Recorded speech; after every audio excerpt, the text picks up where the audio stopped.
¿Cómo voy a ir al mercado si no tengo dinero para comprar? Porque el dinero que obtenía era de la venta de pastelitos, de tamales, de pan o de tortillas que hacía en mi comunidad, pero que ahora no lo puedo hacer porque estamos encerradas en casa, y si lo hago la policía me va a detener y me va a llevar a un centro o un albergue. Injusto, ¿verdad? As we wake up each morning to the new reality that is COVID-19, many of us are experiencing food shortages as daily wages disappear and movement is restricted. In crises like these, women are often hit hardest as those responsible for the family's food and water. The voices you're about to hear belong to women from 10 countries across the Global Alliance for Green and Gender Action, or GAGGA. GAGGA rallies the collective power of women's rights and environmental justice movements around the world, supporting a network of funds, NGOs, and over 400 mainly women-led grassroots groups. Our vision is a future where women's rights to water, food security, and a clean, healthy, and safe environment are recognized and respected. Though the global pandemic is making it even harder for GAGGA partners to get there, grassroots communities are coming up with solutions and alternatives that center the well-being of all people and our planet, exemplifying how women lead in times of crisis. Here are their voices. As we try to make sense of a strange new normal, we realize that COVID-19 is a global threat, full effects of which we don't know yet. What we do know is that many local communities, women's and grassroots groups are facing challenges that bring us to rethink resilience, food security, and water issues. As the lockdown increases, Grantee Partner reported that the marginalized people whose livelihood depends on daily labor works are highly affected by the lockdown and are suffering from hunger. Y en este tiempo, en estas últimas semanas, sentimos que tanto el temor de este virus presente en los territorios urbanos como rurales, así como la cuarentena y la necesidad de mantenerse en casa y demás restricciones que se están expandiendo por el mundo y también por nuestro país, está impactando especialmente en las mujeres con mucha rudeza, principalmente porque son ellas las encargadas del cuidado de la familia, de los enfermos, también las principales responsables en abastecer de víveres, de alimentación y de agua para todos los miembros de la familia, que ya de por sí eran tareas difíciles en un contexto de extractivismo minero exacerbado, donde las fuentes de agua habían quedado contaminadas, donde los territorios también habían sido impactados en su producción. Y muchos sectores también habían sido afectados en la capacidad de autogestionar la comida y la vida para las comunidades. Interestingly, the areas where there has been no mining or disturbance by external projects or displacement issues, life is more or less normal. Their food security is not so severe as compared to indigenous people who have been displaced and who are landless and who go out as migrant labor.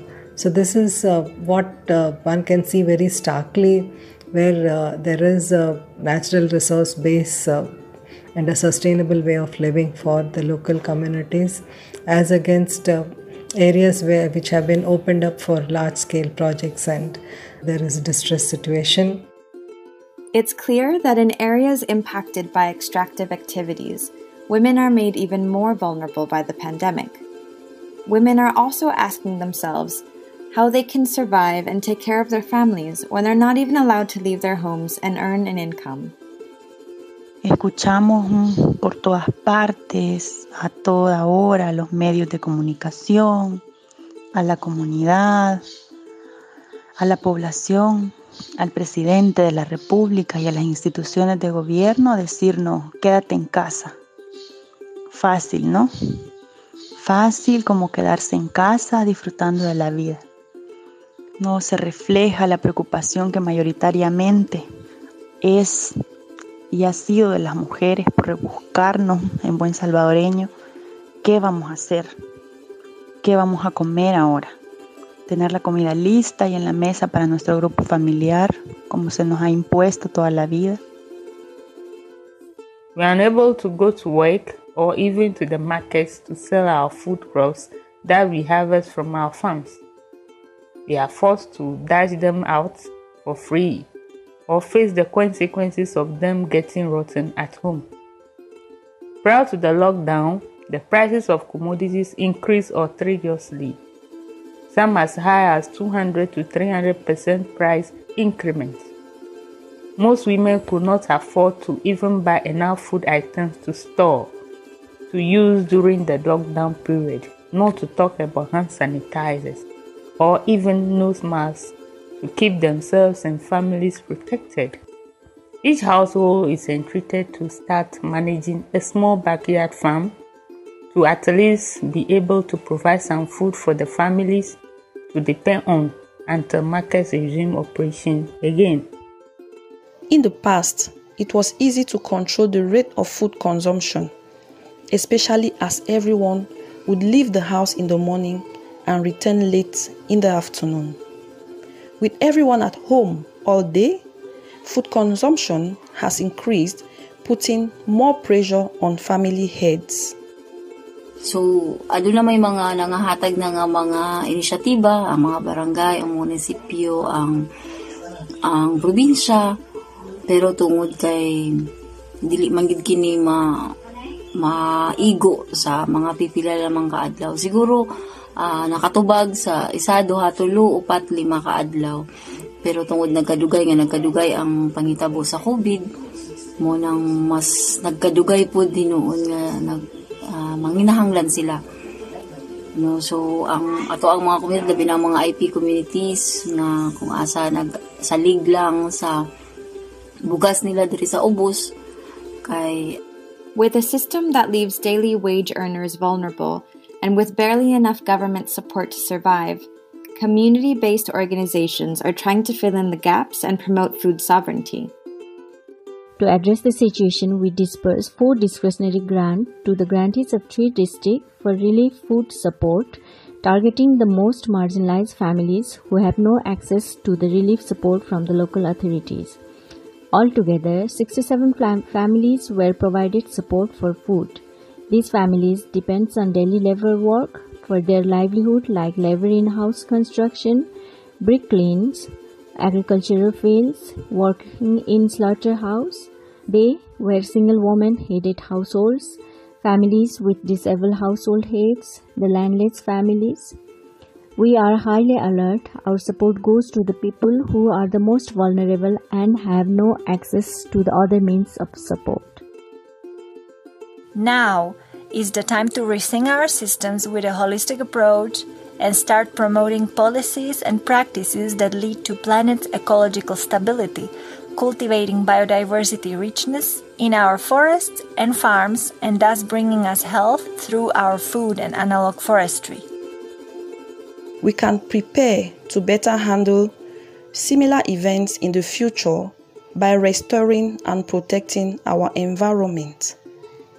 Environment is a source of all we require in life: food, medicine, water, etc. Clean, healthy food from forest gardens can help us strengthen our immune systems. Forest gardens provide a variety of foods that can permit vulnerable people to stay at home without starving.